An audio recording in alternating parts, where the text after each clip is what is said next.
What is up, you guys? Welcome back to my channel. Thank you so much for being here. If you are new here, please make sure you go ahead, slap that like button and subscribe so you don't miss a video. Also, make sure you guys hit that notification bell. That way you are notified for every single cute and juicy video that is coming your way, because I'm spilling all the tea on my process of having my dreams come true and getting on For the Love of Dilf season 2. So today I have down on my list, I have a bunch of topics that I've been meaning to kind of talk to you guys in story time format.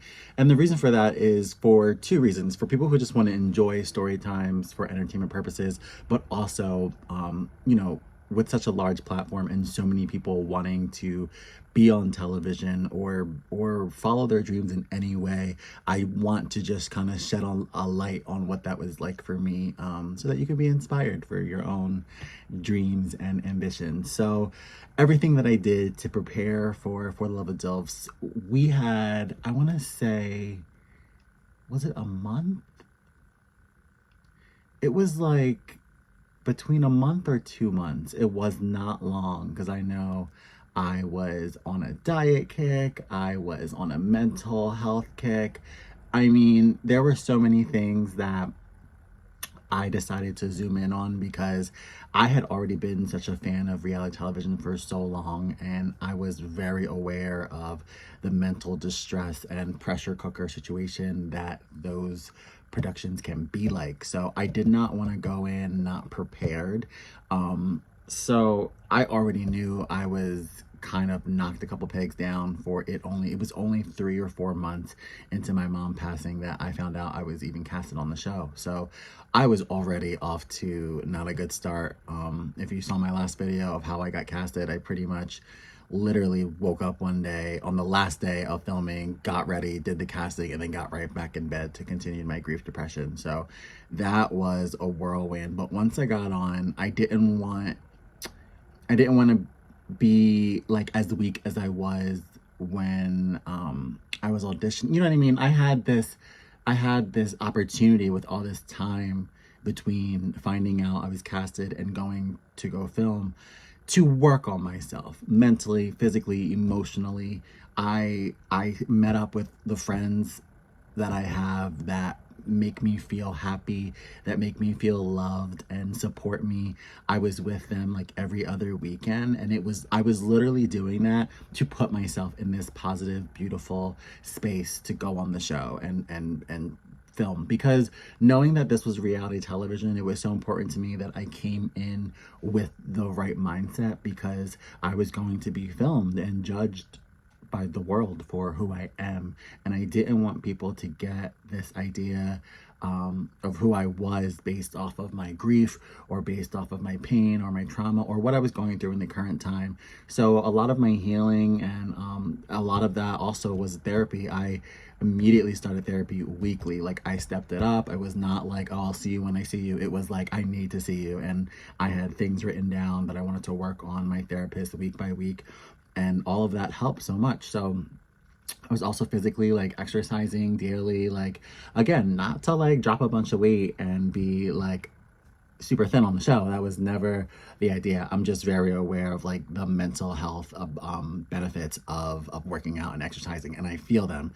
So I was all about that, working out, going to therapy, just cleansing my mind and preparing for this new adventure.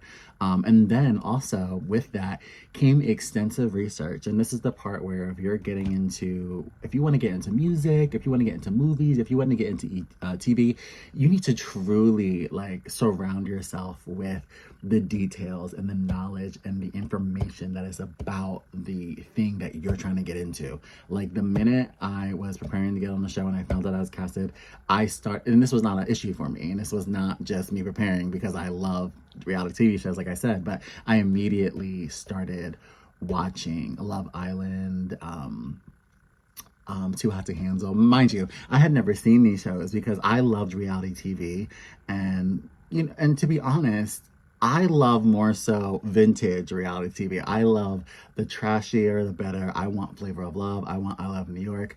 That's my era. That's my Roman empire of reality television. So I rewatch those, but I also watch Love Island and dating shows, dating shows that are a little bit newer that I never got to because I'm very like nostalgic. So like if I want to watch a reality dating show, I'm watching Flavor of Love for the third thousandth time. I don't care because I love it so much. It's so messy. It's what I love in TV. So yeah, that really helped to really just immerse myself in that world and not just the television episodes but like behind the scenes of the episodes and podcast interviews of the castmates and just learning about different people's experience while filming, but also watching the production of the filming. So there's a huge something's in my eye, sorry.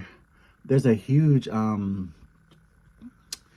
there's a huge benefit to learning both sides. There's nothing good about just, oh, you want to be on TV? Okay, watch a bunch of episodes of your favorite show. No, like talk to people who have been on it, talk to the crew, talk to people who have been on shows like it. And granted, when you're in this process in the beginning and like you're not on the show yet, nobody knows who you are, this can be very difficult. A lot of people and I had this issue when I first started YouTube too. Like I started off YouTube and I remember asking YouTubers questions about growth and strategy and they were like ignoring me, blocking me, like not caring for me because I had like 200 subscribers, but I was so driven to grow on YouTube and make a life on there that I saw myself like them. I saw myself successful like them. So I was asking other successful YouTubers what to do and they would ignore me. And fast forward, I would end up passing them in subscribers. So this reality television show was like the same journey where like I had reached out to some of my favorite reality stars and they did not have the time of day. And that's fine because some did and I got the advice from those who did. And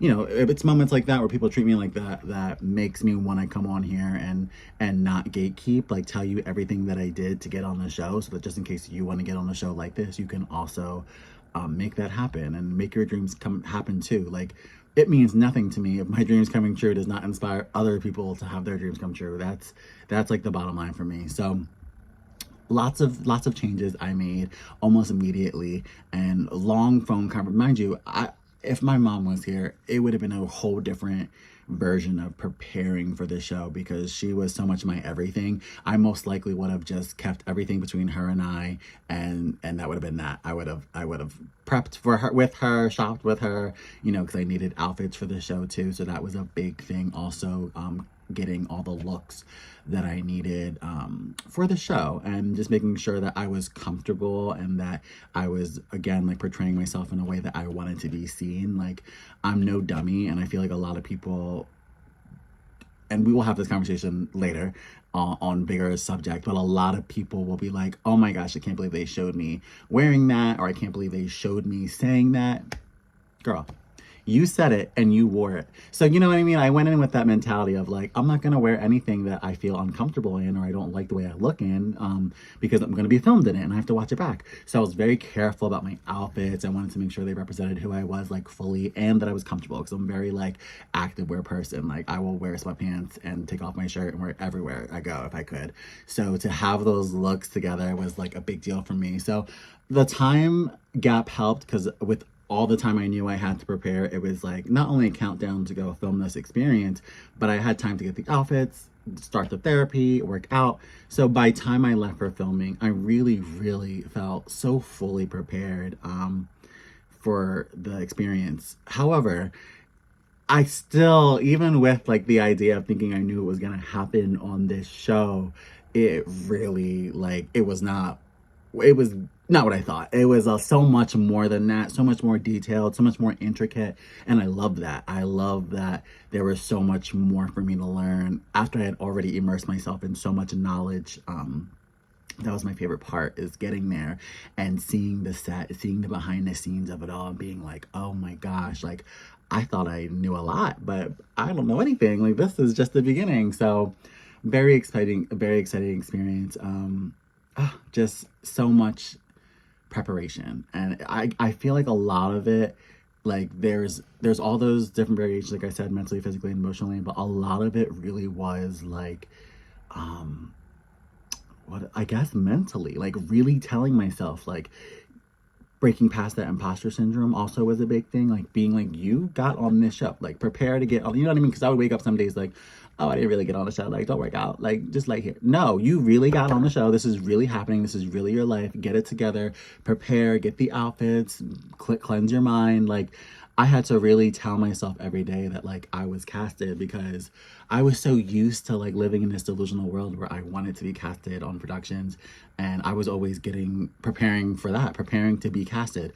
So it was such a like a shell shock to be casted, and then it became like, okay, what do you do now? Like you're going to go film this show in a couple weeks. So whether you get ready or not, it's happening. So it was so cool. It was an exciting experience. The countdown to that is exciting. Right now, being 2 days away from the premiere is exciting. That's why I'm kind of getting started with like this behind the scenes juiciness for you all, because once the episodes start, I'll be on here interviewing castmates and talking about the ups and downs of the episodes. So I just wanted to give you guys some backstory on how I got to the mansion and what it took for me to get there. So hopefully this inspires anyone who's looking to follow your dreams in any way, or hopefully this was just entertaining anyone who's interested in my process of getting on For the Hotel season 2.